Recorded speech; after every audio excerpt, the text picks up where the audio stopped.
Hello. Hi. പതിപോലെ ഇന്നും പ്രത്യേകിച്ച് കാര്യമൊന്നുമില്ല വീഡിയോ എടുക്കാൻ, പക്ഷെ എടുത്തപ്പോൾ ആലോചിച്ചു സ്കൈ നല്ലതല്ലേ? അതും കൂടെ ഉദ്ദേശിച്ചാണ് ഇങ്ങനെ ക്യാമറ എടുത്തത്.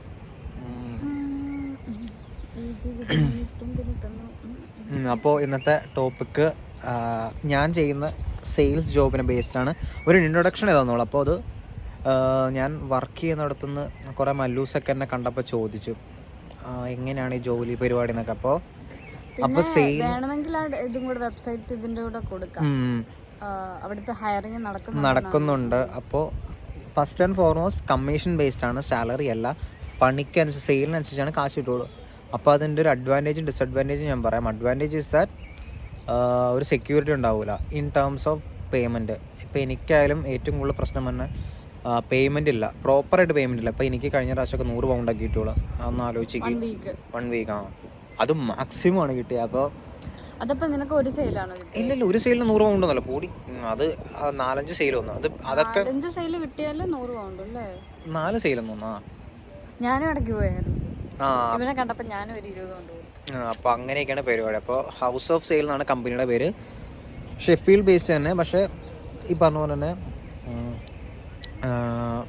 ബേസ്ഡ് ഓൺ ഇതാണ്. പിന്നെ നമ്മൾ സെയിൽ എടുക്കുന്ന പല സിറ്റി സെന്റേഴ്സിലും ഈ നിങ്ങൾ കണ്ടിട്ടുണ്ടാവും ഈ ചാരിറ്റിയുടെ ഒക്കെ പറഞ്ഞ ഈ നോട്ടീസ്. ചിലപ്പോൾ ചിലർ ഒരേപോലത്തെ യൂണിഫോം ഒക്കെ ഇട്ട് ഏതെങ്കിലും സിറ്റി സെന്റേഴ്സ് അവിടെ എങ്കിലും നിൽക്കുന്ന കാണാം, അല്ലെങ്കിൽ നല്ല സ്യൂട്ടൊക്കെ ഇട്ട് വെൽ ഫോമൽ ആയിട്ടൊക്കെ നിൽക്കുന്ന കാണാം. അതാണ് ജോബിന്റെ ഒരു. എന്നിട്ട് ആൾക്കാരെ മാക്സിമം പറയുക, സെയിൽ പിച്ച് ചെയ്യുക, അതൊക്കെയാണ് പരിപാടി. അപ്പോൾ ഇതിന്റെ ഒരു ബെനിഫിറ്റ് എന്ന് പറഞ്ഞാൽ ഈ പറഞ്ഞ പോലെ തന്നെ എനിക്കത് ഡിസഡ്വാൻറ്റേജ് ആയിട്ട് തോന്നി. ഞാൻ അഡ്വാൻറ്റേജ് ആവുന്ന പ്രതീക്ഷിച്ചൊരു കാര്യം എനിക്ക് ഡിസഡ്വാൻറ്റേജ് ആയത് കമ്മീഷനാണ്. കമ്മീഷൻ എന്ന് പറഞ്ഞാൽ നമുക്ക് ഇഷ്ടംമാതിരി കിട്ടും. ഈ 1000 പൗണ്ട് വരെ വീക്കിലി കിട്ടുന്ന ആൾക്കാരുണ്ട് ഞങ്ങളുടെ വർക്ക് ചെയ്യുന്നതിൽ. അപ്പോൾ അതാണ് അഡ്വാൻറ്റേജ്. ബട്ട് വേറെ ഡിസഡ്വാൻറ്റേജും അത് തന്നെയാണ്. കാര്യം 1000 കിട്ടത്തില്ല. 1000 വിട്ട് എനിക്ക് കിട്ടിയത് ഞാൻ പറഞ്ഞില്ല. അപ്പോൾ ഇതാണ് ഡിസഡ്വാൻറ്റേജ്. പിന്നെ ഈ ടാർഗറ്റ്സ് ഉണ്ടല്ലോ, സെയിലാണ്, ടാർഗറ്റ് മെറ്റാക്കണം.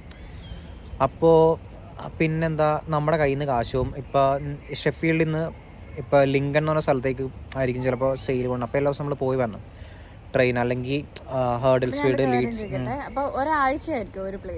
ഡിപ്പെൻസ് നമുക്കൊരു ഉറപ്പും പറ്റില്ല. ഇപ്പോൾ ഒരു ടീമിൽ ചിലപ്പോൾ 5-6 പേരുണ്ടെന്ന് കൂട്ടിക്കും. അപ്പോൾ 5 പേരും ചിലപ്പോൾ ലിങ്കണോ അല്ലെങ്കിൽ ഡേർബിയോ അല്ലെങ്കിൽ പോകണമെന്നില്ല. ഇപ്പോൾ ഒരാൾ ലിങ്കൺ ആയിരിക്കും, അടുത്ത ആൾ ഡേർബി പോകാം, ചിലപ്പോൾ ലീഡ്സിൽ പോകാം. ബേസ്ഡ് ഓൺ ആ വീക്കിൽ നമുക്ക് അസൈൻ ചെയ്തിരിക്കുന്ന ഏരിയ സിറ്റി സെന്റേഴ്സ് ആയിരിക്കും. ഒരുപാട് നീ പുതിയ ഒരാളായ കാരണം എപ്പോഴും ആരുടെയും കൂടെ ആയിരിക്കുമല്ലോ പോയിക്കൊണ്ട്. എല്ലാവരും കൂടെയാണ്, ടീമായിട്ട് 3 പേരുണ്ടാവും അല്ലെങ്കിൽ 2 പേരുണ്ടാവും. ആ ടീമിൻ്റെ ഇതനുസരിച്ച് എങ്ങനെയാണ് ആ ടീം സ്ട്രെങ്ത് ഒക്കെ അനുസരിച്ച്, ഒരു ഓഫീസിൻ്റെ സ്ട്രെങ്ത് ഒക്കെ അനുസരിച്ച്. ഇപ്പോൾ പുതിയൊരു ഓഫീസാണ് ഞങ്ങളുടെ ഷെഫീൽഡ്. പിന്നെ ഇതിൻ്റെ ഗ്രോത്ത് ഞാൻ പറയാം.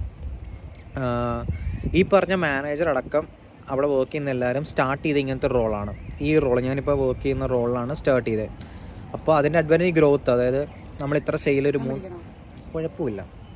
അപ്പോൾ ഒരു സെയിൽ നമ്മൾ ഇത്ര ടാർഗറ്റ്സ് ഉണ്ട്. അപ്പോൾ ഈ ടാർഗറ്റ് മെറ്റായി പോയി കഴിഞ്ഞാൽ ഡെഫിനറ്റ്ലി ഒരു 3-4 വീക്ക് കഴിയുമ്പോൾ ഇങ്ങനെ കണ്ടിന്യൂസ് ആയിട്ട് പോയി കഴിഞ്ഞാൽ ഓരോ ലെവൽ ഇങ്ങനെ മല കയറുന്ന പോലെ ഇങ്ങനെ സ്റ്റെപ്പ് ബൈ സ്റ്റെപ്പ് കയറി ലാസ്റ്റ് നമുക്ക് മാനേജർ വരെ എത്താം. 6 months ഒക്കെ മാനേജർ ആയവരുണ്ട് അവിടെ അല്ലേടാ? 6 months ആണ്. 6 months. ഇപ്പോൾ ഞാൻ ഒരിക്കൽ ലീഡ്സിൽ പോയായിരുന്നു, ഒരു മാനേജർ ആകുന്ന ചുമതലയേക്കുന്ന ഒരു പുള്ളി. അപ്പോൾ മൂപ്പരെ എൻ്റെ അടുത്ത് കൊണ്ടുപോകുന്ന നേരത്തെ ഫസ്റ്റ് പറഞ്ഞു, എൻ്റെ മാനേജർ പറഞ്ഞു ഇതൊരു മല്ലു ആണ്, അപ്പോൾ കെവിൻ നോക്ക്. കെവിൻ അപ്പോൾ മനസ്സിലാവും എങ്ങനെയാണ് പുള്ളി ഇവിടെ എത്തിയെന്ന്. അപ്പോൾ പുള്ളിയുടെ എന്ന് പറഞ്ഞാൽ ഭയങ്കര ഇൻസ്പയറിങ്. കാര്യം പുള്ളിയാലും അങ്ങനെ പ്രോപ്പറായിട്ട് ബ്രിട്ടീഷ് ആക്സെൻ്റോ ഒന്നുമല്ല, ഒരു മലയാളി എങ്ങനെ ഇംഗ്ലീഷ് പറയുന്നു അതുപോലെ തന്നെ. അപ്പോൾ നമുക്കൊക്കെ അതൊരു ഇൻസ്പിറേഷനാണ്. എങ്ങനെ പുള്ളിക്കാണെങ്കിലും എൻജിനീയറിംഗ് ബാക്ക്ഗ്രൗണ്ടൊക്കെ ഉള്ള ഒരാളാണ്. പുള്ളി സിറ്റി സെൻറ്ററും കൂടെ അല്ല, അങ്ങനെയുള്ള ജോബായിരുന്നില്ല. ഓരോ വീട്ടിൽ കയറിയിട്ടുള്ള റെസിഡൻഷ്യലായുള്ള വീട്ടിൽ ചെന്നിട്ട് ഏരിയയുള്ള ഓരോ വീട്ടിൽ കയറിയിട്ട് ഇങ്ങനെ സെയിൽ എടുത്തില്ല, അതുപോലെ പരിപാടിയാണ്. അപ്പോൾ അങ്ങനെ പുള്ളി ഒരു 18 months കൊണ്ട് പുള്ളി ഇപ്പോൾ മാനേജർ പോസ്റ്റിലേക്ക് എത്തിയ. അപ്പോൾ മാനേജർ ആയിക്കഴിഞ്ഞാൽ നമുക്ക് ഏത് സിറ്റി വേണമെങ്കിലും നമുക്ക് ചൂസ് ചെയ്യാം. അവിടെ നമുക്ക് സ്വന്തമായിട്ട് ഓഫീസ് തുടങ്ങാം, നമുക്ക് ആൾക്കാർ റിക്രൂട്ട് ചെയ്യാം. മാനേജർ ആയിക്കഴിഞ്ഞാൽ ഒരു ബെനിഫിറ്റ് എന്ന് പറഞ്ഞു കഴിഞ്ഞാൽ ഞാൻ എടുക്കുന്ന സെയിലിൻ്റെ 40% കമ്മീഷൻ പുള്ളിക്ക് കിട്ടും. അതായത് ഇപ്പോൾ ഞാൻ ഇവിടെ ഉള്ള ഒരു പെൺകൊച്ചിനോട് ചോദിച്ചു എന്തുകൊണ്ടാണ് സെയിൽ എടുത്തത്. ഇപ്പം നമ്മളൊക്കെ എന്തെങ്കിലും ജോലി കിട്ടാത്തതുകൊണ്ട് സെയിലിലേക്ക് വന്നതാണ്. അപ്പോൾ ആ പെൺകൊച്ചിനോട് ചോദിച്ചു എന്തുകൊണ്ട് സെയിൽ എടുത്തപ്പോൾ പെൺകൊച്ചു പറഞ്ഞു UK ഒരു ഓഫീസിൻ്റെ എക്സാമ്പിൾ പറഞ്ഞാൽ 15,000 പൗണ്ട് ഒരു വീക്കിൽ കിട്ടുന്ന നമ്മുടെ ഓഫീസസ് വരെ ഉണ്ടെന്ന് പറഞ്ഞു, ചാരിറ്റിയുടെ ബേസ്ഡ് ആണ്. അപ്പോൾ 15,000 എന്ന് പറഞ്ഞാൽ ആലോചിക്കുക, 100 15,000 ഇൻറ്റു 100 അതാണ് ഒരു ഓഫീസിന് ഒരു വീക്ക് കിട്ടുന്നത്. അപ്പോൾ ഒരു മാനേജറിന് അതിൻ്റെ ഒരു 40% എന്നാണ് പറഞ്ഞത്. 40% എന്ന് ആലോചിക്കുക, എങ്ങനെ 4,000 രൂപ, 4,000 പൗണ്ട് കേട്ടോ, 4,000 രൂപയല്ല, 4,000 പൗണ്ട് ഒരു വീക്കിൽ മാത്രം ഇവിടെയുള്ള പല മാനേജേഴ്സ് ഏൺ ചെയ്യുന്നുണ്ട്. ഒരിക്കലും ഒരു വെയർ ഹൗസ് ജോബിനോ എത്ര ഇൻസെൻറ്റീവ് കിട്ടുമെന്ന് പറഞ്ഞാൽ ആ ജോബിനോ കിട്ടാത്തൊരു എമൗണ്ടാണ് ഈ പറഞ്ഞ 4,000 പെർ വീക്കാണ് ഞാൻ പറഞ്ഞത്. അപ്പോൾ അതൊക്കെയാണ് സെയിലിൻ്റെ ഒരു അഡ്വാൻറ്റേജ്. ബട്ട് വേറെ നമുക്ക് പെർഫോം ചെയ്യാൻ നമുക്ക് സ്കില്ലില്ല, ഇല്ലെങ്കിൽ നമുക്ക് സെയിൽ നടത്താൻ പറ്റിയില്ലെന്നുണ്ടെങ്കിൽ നമുക്ക് ഒന്നും ഏൺ ചെയ്യാൻ പറ്റാതെയും വരും കേട്ടോ. അതാണ്. അപ്പോൾ പെട്ടെന്ന് ഗ്രോത്ത് എന്ന് പറയുമ്പോൾ അതിൻ്റെ ഓപ്പോസിറ്റ് സൈഡിൽ വേറെ നെഗറ്റീവ് ഉണ്ട്, ഡിസഡ്വാൻറ്റേജസും ഉണ്ട്. പിന്നെന്താണ്, പിന്നെ ഇവരുടെ ട്രെയിനിങ് പ്രോഗ്രാമൊക്കെ ഭയങ്കര രസമുള്ള പ്രോഗ്രാമാണ്. കാര്യം നമുക്ക് പേഴ്സണൽ ലെവലിലും കുറേ ഗ്രോത്ത് ഉണ്ടാവും. വർക്കിനെ മാത്രമല്ല, കുറേ തിയറീസും കുറേ വീഡിയോസൊക്കെ കാണിക്കും. ഓരോ ആൾക്കാരുടെ എക്സാമ്പിൾസ് വെച്ചിട്ട് നമുക്ക് എല്ലാ ദിവസവും ട്രെയിനിങ് തരും 2 മണിക്കൂർ. എങ്ങനെയൊക്കെയാണ് കാര്യങ്ങൾ, എങ്ങനെയൊക്കെയാണ് ആൾക്കാർ മീറ്റ് ചെയ്യുന്നത്, എങ്ങനെയാണ് അച്ചീവ് ചെയ്ത ഓരോ ഗോൾസും, ഓരോരുത്തർ എക്സാമ്പിൾസ്. നമുക്ക് ഓരോ മോട്ടിവേഷണൽ വീഡിയോ ഒക്കെ ഉണ്ട്, സെലക്റ്റീവുള്ള മോട്ടിവേഷണൽ വീഡിയോ കാണിച്ചു തരും എങ്ങനെയൊക്കെയാണെന്നുള്ളത്. അപ്പോൾ അതും ഇവൻ ഈ ജോലി ചെയ്യാൻ തുടങ്ങി കഴിഞ്ഞാൽ പിന്നെ എനിക്ക് ഇവനിൽ കണ്ട ഒരു മാറ്റം എന്ന് പറഞ്ഞാൽ കുറേ കൂടി കോൺഫിഡൻസ് വന്ന പോലെ എനിക്ക് ചില മൊമെന്റിലൊക്കെ തോന്നാറുണ്ട്. കാരണം ചിലപ്പോൾ നമ്മൾ രണ്ടുപേരും അയ്യോ വേണോ അങ്ങോട്ട് പോകണം ഇങ്ങനെ പുറകോട്ട് വലിയുന്ന ചില സിറ്റുവേഷൻസ് ഉണ്ടായിട്ടുണ്ട്. പക്ഷെ ഇപ്പം കുറേ കൂടി കോൺഫിഡൻസ് ആയ പോലെ എനിക്കും ഫീൽ ചെയ്തിട്ടുണ്ട് കേട്ടോ. എനിക്ക് തോന്നുന്നു ആ ഒരു ട്രെയിനിങ് പ്രോഗ്രാം നമ്മളെന്തിനാ പേടിക്കുന്നേ, കിട്ടി പോയാൽ പോയി, അത് കുറേ കൂടി നമ്മള് ഡെവലപ്പ് ആയ പോലെ തോന്നിയിട്ടുണ്ട്. കുറേ കാര്യങ്ങളുണ്ട് ആ ഒരു ട്രെയിനിങ് പ്രോഗ്രാം, ഭയങ്കര രസമാണ്. അപ്പോൾ നമുക്ക് എന്താ പറയുക, ഇവിടെയുള്ള സിറ്റിസനാണ് ഞാൻ ഉറപ്പായിട്ടും അവർ റെഫർ ചെയ്യുന്നൊരു ജോബാണ്. കാര്യം നമുക്ക് പേഴ്സണാലിറ്റിയിൽ കുറേ ചേഞ്ചസ് നമുക്ക് ഫീൽ ചെയ്യും. ഇൻ ടേംസ് ഓഫ് നമ്മളൊരാളോട് കമ്മ്യൂണിക്കേറ്റ് ചെയ്യണം. ഇങ്ങനെ കുറേ ബുക്സൊക്കെ എനിക്ക് പുള്ളി റെഫർ ചെയ്തു മാനേജർ. അപ്പോൾ ഞാൻ അതിൻ്റെ ഓഡിയോ ബുക്സൊക്കെ ഇങ്ങനെ കേട്ടുകൊണ്ടിരിക്കുകയാണ്. അപ്പോൾ അത് ഭയങ്കര നമുക്ക് കുറേ ചേഞ്ചസ് നമുക്ക് തന്നെ ഫീൽ ചെയ്യും. പിന്നെ ഈ പറഞ്ഞ പോലെ തന്നെ ഒരു ഇംഗ്ലീഷിൽ തോട്ടുണ്ട്, every time a book is open something else learned എന്ന് പറഞ്ഞ പോലെ. അപ്പോൾ അതുപോലെ തന്നെ നമ്മൾ ഇൻട്രാക്ട് ചെയ്യുന്ന ആൾക്കാർ അവിടെ ഉള്ളവർ ഈ പറഞ്ഞ പോലെ ഒരുപാട് എക്സ്പീരിയൻസ് ഉള്ളവരായിരിക്കും. അപ്പോൾ നമ്മുടെ ഒരു സൗഹൃദ വലയാണല്ലോ നമ്മൾ ഡിസൈഡ് ചെയ്യും നമ്മൾ എന്ത് ചെയ്യുന്നുള്ള, അല്ലെങ്കിൽ നമ്മൾ എന്താവുന്നുള്ള. അപ്പോൾ അതിനൊരു ബെസ്റ്റ് എക്സാമ്പിളാണ് നമ്മൾ ഇപ്പോൾ നെറ്റ്വർക്കിംഗ് എന്നുള്ള പരിപാടി ഉണ്ട്. അതായത് നമുക്കിങ്ങനെ ഒരാളുടെ പരിചയപ്പെടുമ്പോൾ പല ഓഫീസിലെ ആൾക്കാർ നമ്മുടെ അടുത്തേക്ക് വരും, ഈ ബിസിനസ് ടൂർ പോലെ. അപ്പോൾ അവരുടെ നമുക്ക് സംസാരിക്കാം, നമ്പർ മേടിക്കാം, അവരോട് ചോദിക്കാം ഓരോ കാര്യങ്ങൾ, അവരെങ്ങനെയാണ് ഈ ലെവലിൽ എത്തിയത്, ഈ ഗ്രോത്ത് എത്തിയത്. അപ്പോൾ